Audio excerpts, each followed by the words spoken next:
Hi everybody, today we're looking at employee engagement essentials. We often speak about employee engagement. What does that really mean?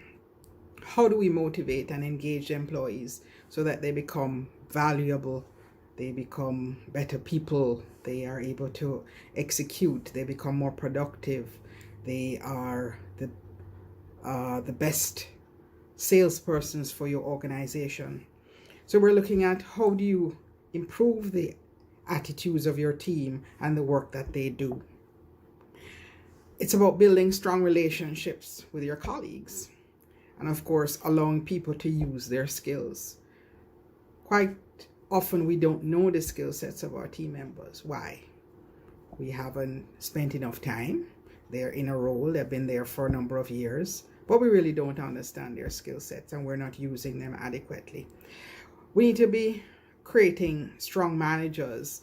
You need to be a strong manager, and you need to have good employee-employer relationships. Because as a leader, you are representing your organization and you're also working with the teams that you have so they become good managers. They'll one day take your position. That's the end of the day. You want to move on and they ought to be able to transition. You have to show the employees that they matter. And there are different ways of doing that. You have to get to know each of your team members because they all require different kinds of stimulation. So how do you spend your time with your team members and ensuring that they're adequately engaged?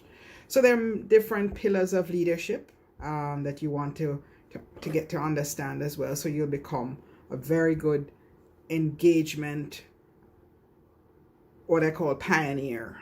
Because if you don't engage, then your people are disengaged.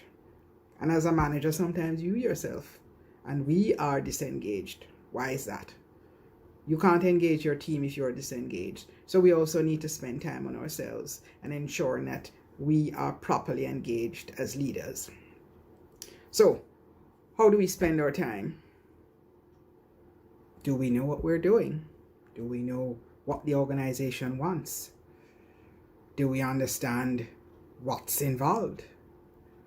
Do we truly know what engagement means for our team?